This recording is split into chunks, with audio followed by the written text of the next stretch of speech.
Baiklah, video saya kali ini adalah tentang pertanyaan-pertanyaan yang biasa diajukan oleh semua orang yang butuh informasi keterkaitan tentang apa itu kurikulum merdeka.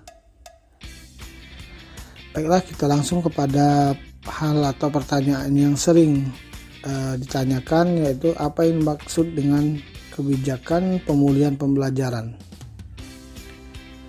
Untuk mengatasi ketertinggalan pembelajaran atau learning loss, diperlukan kebijakan pemulihan pembelajaran dalam jangka waktu tertentu terkait dengan implementasi kurikulum oleh satuan pendidikan.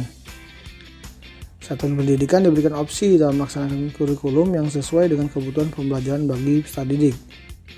3 opsi kurikulum tersebut yaitu kurikulum 2013, kurikulum darurat yaitu kurikulum 2013 yang disederhanakan oleh Kemendikbudristek, dan kurikulum merdeka.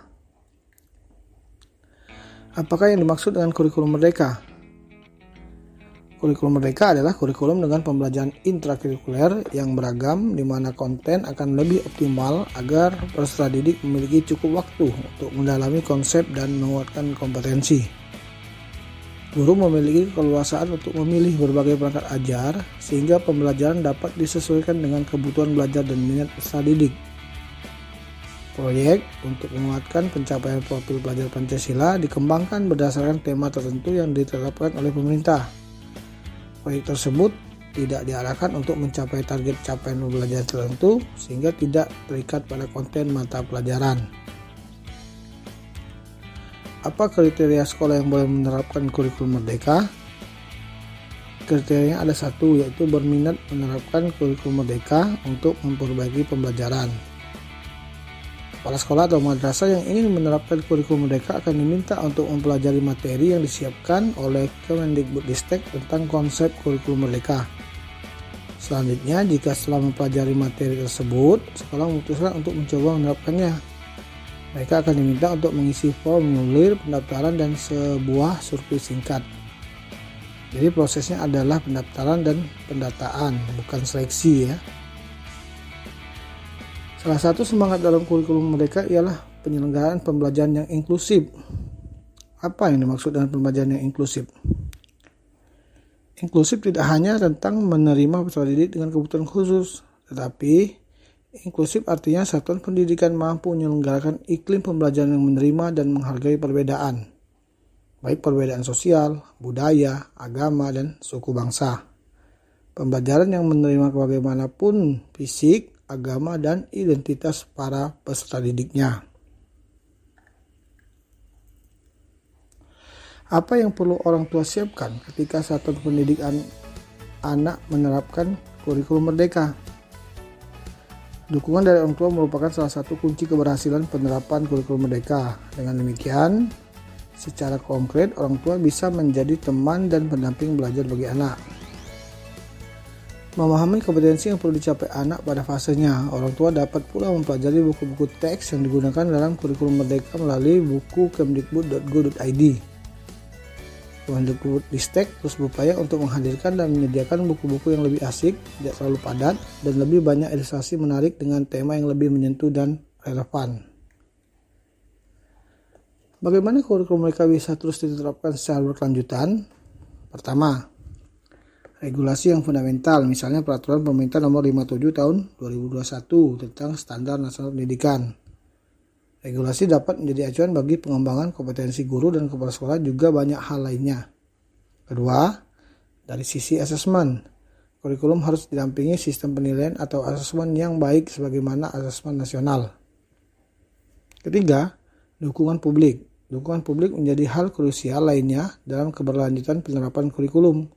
Dukungan publik yang kuat akan sulit menggoyahkan pergantian kebijakan. Bagaimana bentuk struktur kurikulum dengan penerapan kurikulum merdeka? Kurikulum terdiri dari kegiatan intrakurikuler, proyek penguatan profil pelajar Pancasila, dan ekstrakurikuler. Alokasi jam pelajaran pada struktur kurikulum dituliskan secara total dalam 1 tahun dan dilengkapi dengan saran alokasi jam pelajaran jika disampaikan secara reguler atau mingguan. Selain itu, terdapat penyesuaian dalam pengaturan mata pelajaran yang secara terperinci dijelaskan dalam daftar tanya jawab berjenjang. Apakah ada perubahan jam pelajaran dengan diterapkannya kurikulum merdeka? Apakah perubahan struktur kurikulum ini berdampak pada jam mengajar guru? Tidak ada perubahan total jam pelajaran, hanya saja jam pelajaran untuk setiap mata pelajaran dialokasikan untuk 2 kegiatan pembelajaran. 1. Pembelajaran intrakurikuler, dan 2. Proyek penguatan profil pelajar Pancasila. Jadi jika dihitung jam pelajaran kegiatan belajar rutin di kelas atau intrakurikuler saja, memang seolah-olah jam pelajarannya berkurang dibandingkan dengan kurikulum 2013. Namun, selisih jam pelajaran tersebut dialokasikan untuk proyek penguatan profil pelajar Pancasila. Tidak berpengaruh terhadap perubahan atau berdampak pada jam mengajar guru. Proyek tetap dihitung sebagai beban mengajar guru. Mengapa proyek penguatan profil pelajar Pancasila membutuhkan alokasi waktu tersendiri? Untuk peserta didik sampai pada kompetensi dan karakter yang terdapat dalam profil pelajar Pancasila perlu penguatan selain di intrakurikuler, ekstrakurikuler, dan program lainnya. Proyek penguatan profil pelajar Pancasila dilaksanakan dengan melatih peserta didik untuk menggali isu nyata di lingkungan sekitar dan berkolaborasi untuk memecahkan masalah tersebut. Oleh karena itu, alokasi waktu tersendiri sangat dibutuhkan guna memastikan proyek penguatan profil pelajar Pancasila dapat berjalan dengan baik. Bagaimana dengan muatan lokal? Apakah masih tetap diberikan kewenangan daerah? Satuan pendidikan dan atau pemerintah daerah dapat menambahkan muatan tambahan sesuai dengan kebutuhan dan karakteristik. Satuan pendidikan dan atau daerah dapat mengelola kurikulum muatan lokal secara fleksibel. Di mana posisi mata pelajaran muatan lokal dalam struktur kurikulum? Pembelajaran muatan lokal dapat dilakukan oleh 3 metode, yaitu 1. Mengintegrasikan muatan lokal ke dalam mata pelajaran lain. 2. Mengintegrasikan muatan lokal ke dalam tema proyek penguatan profil pelajar Pancasila. 3. Mengembangkan mata pelajaran khusus muatan lokal yang berdiri sendiri sebagai bagian dari program intrakurikuler. Apa yang berubah pada spektrum keahlian SMK? Jumlah bidang keahlian menjadi 10 dan dibagi menjadi 50 program keahlian. Kompetensi keahlian tidak lagi masuk ke dalam spektrum keahlian.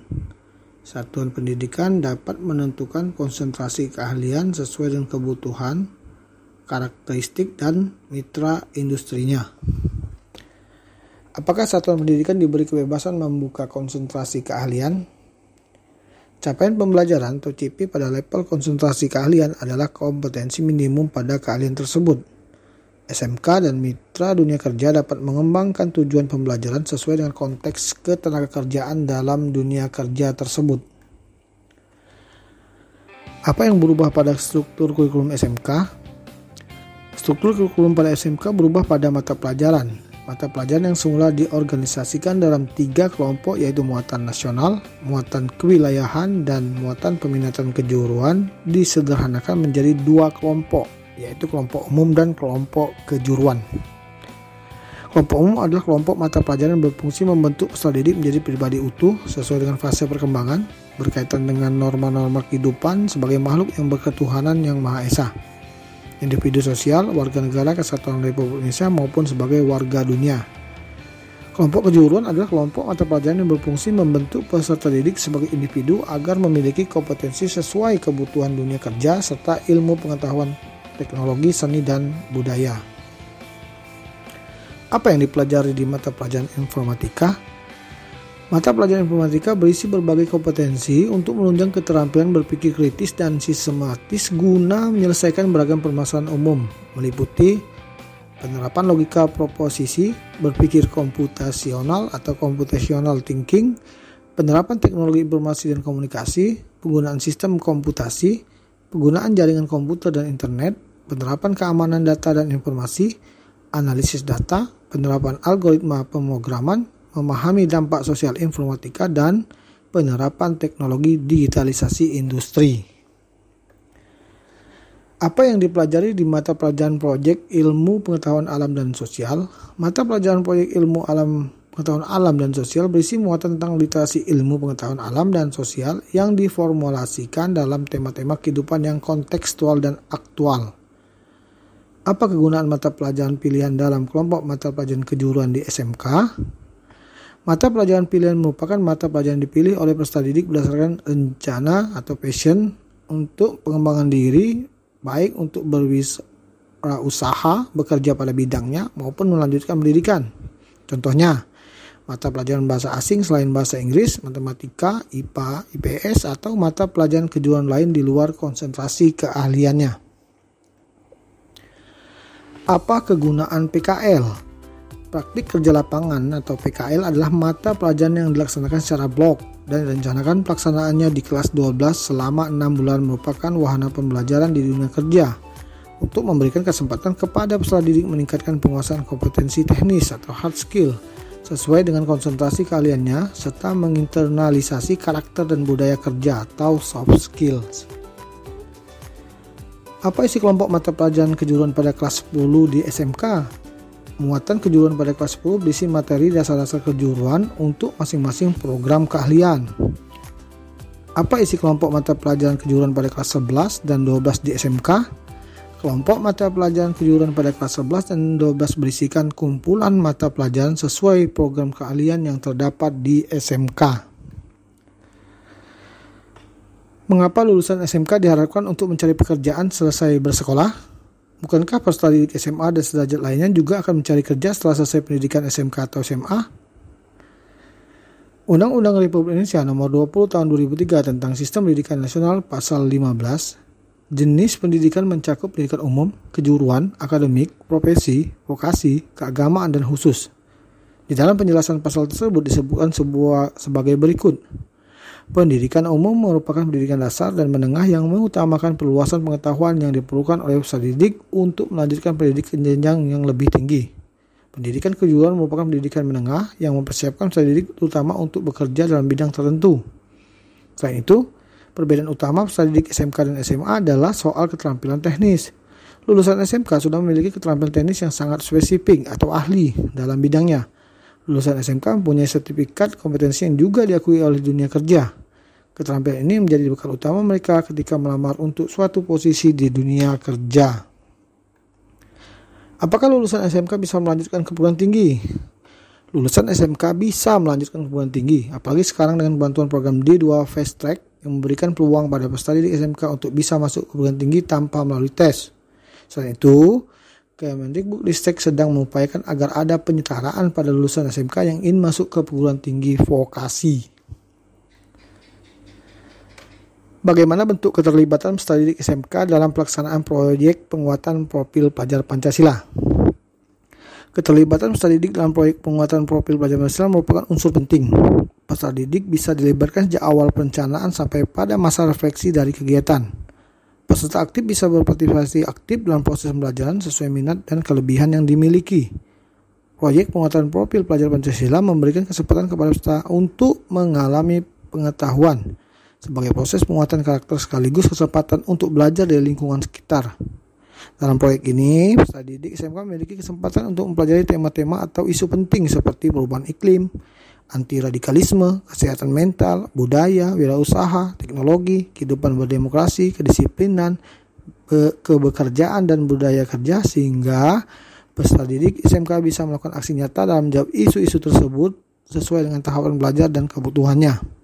Proyek penguatan ini juga menginspirasi peserta didik untuk memberikan kontribusi dan dampak bagi lingkungan sekitar. Apakah satuan pendidikan dapat melakukan kegiatan tanpa melibatkan pihak dunia kerja? Informasi dari profesional dunia kerja untuk memberikan informasi tentang gambaran dunia kerja yang ingin dijalani oleh peserta didik ketika nanti mereka menyelesaikan pendidikan di SMK. Ya, dalam berbagai kesempatan, Menteri Pendidikan Kebudayaan, Riset, dan Teknologi menyampaikan bahwa perlunya keselarasan antara dunia kerja dan SMK yang tidak hanya tergambar melalui surat perjanjian kerjasama kedua belah pihak tersebut. Untuk itu, Kementerian sudah menyiapkan paket Link and Super Match 8+I yang semuanya berhubungan dengan pentingnya keterlibatan dunia kerja. Apa bedanya proyek penguatan profil pelajar Pancasila dengan proyek based learning di SMK? Proyek penguatan profil pelajar Pancasila merupakan aktivitas pembelajaran yang dapat berupa kajian, penelitian, diskusi, bakti sosial, metode penguatan fisik dan mental, atau pembelajaran berbasis proyek untuk menginternalisasi karakter profil pelajar Pancasila. Sedangkan proyek based learning atau PBL merupakan kegiatan pembelajaran berupa pembuatan produk barang atau layanan jasa yang digunakan sebagai wahana penguasaan kompetensi. Apa peran mata pelajaran proyek kreatif dan kewirausahaan? Mata pelajaran proyek kreatif dan kewirausahaan merupakan wahana pembelajaran bagi si peserta didik melalui pendekatan pembelajaran berbasis proyek untuk mengaktualisasikan dan mengekspresikan kompetensi yang dikuasai pada kegiatan pembuatan produk atau pekerjaan layanan jasa secara kreatif dan bernilai ekonomis. Apa yang dimaksud dengan capaian pembelajaran atau CP? Capaian pembelajaran atau CP merupakan pengetahuan, keterampilan, dan sikap yang dirangkaikan sebagai satu kesatuan proses yang berkelanjutan sehingga membangun kompetensi yang utuh dari suatu mata pelajaran. Capaian pembelajaran di PAUD didesain untuk membangun kesenangan belajar dan kesiapan bersekolah anak. Apakah capaian pembelajaran CP menggantikan standar kompetensi lulusan atau SKL? SKL tetap menjadi acuan untuk mengukur kompetensi lulusan. Capaian pembelajaran CP bukan mengganti SKL atau STPPA. Dalam kerangka kurikulum, CP kedudukannya di bawah Standar Nasional Pendidikan atau SNP setara dengan KIKD dalam kurikulum 2013. Mengapa capaian pembelajaran CP disusun per fase? Penyusunan capaian pembelajaran per fase merupakan upaya penyederhanaan sehingga peserta didik dapat memiliki waktu yang memadai dalam menguasai kompetensi. Penyusunan CP per fase ini juga memberikan kesempatan kepada peserta didik untuk belajar sesuai dengan tingkat pencapaian atau teaching at the right level, kebutuhan, kecepatan, dan gaya belajar mereka. Hal ini karena CP disusun dengan memperhatikan fase-fase perkembangan anak. Selain itu, penyusunan CP per fase berguna bagi guru dan satuan pendidikan. Guru dan satuan pendidikan dapat memperoleh keleluasaan dalam menyesuaikan pembelajaran sehingga selaras dengan kondisi dan karakteristik peserta didik. Referensi apa yang bisa digunakan untuk mendukung implementasi capaian pembelajaran atau CP? Kepala Satuan Pendidikan dan Pendidik dapat menggunakan buku teks, buku panduan, dan buku modul ajar yang telah diterbitkan oleh Kemendikbudristek. Pada satuan PAUD, buku panduan guru terdiri dari buku pedoman pengembangan pembelajaran, elaborasi masing-masing elemen CP, pengembangan pembelajaran basis buku cerita, atau untuk penguatan literasi dini, dan proyek pengembangan profil pelajar Pancasila. Jika hanya satu capaian akhir per fase, maka bagaimana peserta didik mengejar ketertinggalan? Peserta didik mengejar ketertinggalan dengan cara guru menentukan strategi pembelajaran yang tepat berdasarkan hasil asesmen. Asesmen merupakan bagian terpadu dari proses pembelajaran, memfasilitasi pembelajaran, dan menyediakan informasi yang holistik sebagai umpan balik untuk guru, peserta didik, dan orang tua agar mampu memandu mereka dalam menentukan strategi pembelajaran selanjutnya.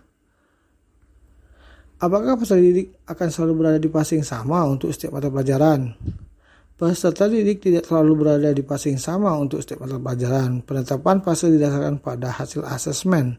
Seorang peserta didik mungkin saja berada di fase yang berbeda untuk beberapa mata pelajaran. Penyesuaian dimungkinkan pada fase yang berbeda dari capaian pembelajarannya setiap mapel. Apa yang dimaksud dengan perangkat ajar? Perangkat ajar merupakan buku teks dan modul ajar yang membantu guru dalam mengimplementasikan kurikulum merdeka. Melalui perangkat ajar, guru diharapkan dapat menyelenggarakan proses pembelajaran yang semakin bermakna, selaras dengan prinsip yang mengedepankan pembelajaran sesuai tahapan dan kebutuhan peserta didik. Bagaimana cara mengakses perangkat ajar? Perangkat ajar dapat diakses melalui media cetak dan secara daring. Untuk media cetak, buku teks akan disediakan Kemendikbudristek secara daring dan cetak dengan prosedur distribusi sesuai peraturan berlaku. Daring, modul ajar dapat diakses dan digunakan pada platform mereka mengajar dengan mengikuti langkah-langkah petunjuk. Apa yang dimaksud dengan modul ajar? Modul ajar merupakan dokumen yang berisi tujuan, langkah, dan media pembelajaran, serta asesmen yang dibutuhkan dalam satu unit atau topik berdasarkan alur tujuan pembelajaran. Pemerintah menyediakan contoh-contoh modul ajar yang dapat dijadikan inspirasi untuk satuan pendidikan. Satuan pendidikan dan pendidik dapat mengembangkan modul ajar sesuai dengan kebutuhan belajar peserta didik, memodifikasi, dan atau menggunakan modul yang disediakan pemerintah sesuai dengan karakteristik daerah, satuan pendidik, dan peserta didik. Oleh karena itu, pendidik yang menggunakan modul ajar yang disediakan pemerintah tidak perlu lagi menyusun perencanaan pembelajaran atau RPP atau modul ajar secara keseluruhan. Bagaimana menggunakan modul ajar dalam kelas? Untuk perencanaan pembelajaran, guru memiliki keleluasaan membuat sendiri, memilih, dan memodifikasi modul ajar yang tersedia sesuai dengan konteks, karakteristik, serta kebutuhan peserta didik. Apakah silabus dan RPP tetap dibuat?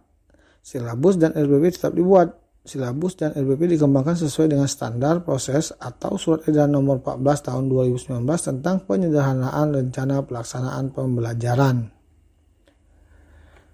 Apa kaitan RPP dengan modul ajar? Modul ajar pada dasarnya adalah perencanaan pembelajaran secara lengkap disusun berdasarkan topik dalam lingkup kelas. Sementara TP merupakan perencanaan pembelajaran untuk jangka waktu lebih panjang dalam lingkup satuan pendidikan. Silabus dapat dikembangkan dengan menggunakan atau mengadaptasi ATP yang disediakan oleh pemerintah melalui maupun alur tujuan pembelajaran yang dikembangkan secara mandiri. Modul ajar dapat dianggap sebagai RPP sehingga guru yang menggunakan modul ajar yang disediakan oleh pemerintah ataupun pengembangan secara mandiri tidak perlu lagi membuat RPP secara terpisah. Guru dapat mengembangkan modul ajar melalui adaptasi modul ajar dari pemerintah agar sesuai dengan kebutuhan peserta didik dan konteks satuan pendidikan. Apa kriteria ketuntasan minimal atau KKM masih akan berlaku pada kurikulum Merdeka ini? Ketuntasan hasil belajar tidak lagi diukur dengan kriteria ketuntasan minimal atau KKM yang berupa nilai kuantitatif. Asesmen formatif pada pembelajaran dilakukan untuk mengidentifikasi ketercapaian tujuan pembelajaran. Jika tidak ada KKM, bagaimana guru akan menentukan apakah capaian belajar peserta didik sudah memadai atau belum? Capaian belajar sudah memadai atau belum diketahui dengan mengidentifikasi ketercapaian tujuan pembelajaran. Guru diberikan keleluasaan untuk menentukan kriteria ketercapaian tujuan pembelajaran sesuai dengan karakteristik kompetensi pada tujuan pembelajaran dan aktivitas pembelajarannya. Bagaimana acuan lingkup materi menjadi rujukan untuk evaluasi hasil belajar akhir dari satuan pendidikan dalam bentuk ujian sekolah?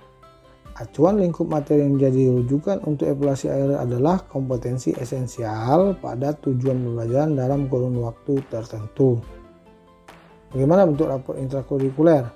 Rapor intrakurikuler disusun dalam bentuk kualitatif dan kuantitatif dengan nilai akhir mempertimbangkan hasil asesmen sumatif dan formatif. Laporan hasil belajar intrakurikuler akan diberikan kepada peserta didik pada setiap akhir semester. Apakah ada kenaikan kelas jika pada kurikulum Merdeka menggunakan fase? Bagaimana kriteria kenaikan kelas? Ya, ada kenaikan kelas. Peserta didik dapat melanjutkan ke kelas di atasnya sesuai dengan potret ketercapaian tujuan pembelajaran. Apakah satuan pendidikan yang telah menerapkan SKS dapat menggunakan kurikulum Merdeka? Satuan pendidikan dapat menerapkan kurikulum Merdeka dan tetap menggunakan SKS dengan tetap merujuk pada capaian pembelajaran yang ada. Demikian, terima kasih yang dapat disampaikan untuk informasi terkait kurikulum Merdeka yang menjadi hal baru dan akan digunakan pada pembelajaran di sekolah untuk tahun-tahun berikutnya. Demikianlah, terima kasih atas perhatiannya. Mohon maaf atas segala kekurangan. Saya akhiri, wabillahi taufiq wal hidayah. Wassalamualaikum warahmatullahi wabarakatuh. Sampai jumpa lagi pada video-video saya yang lainnya.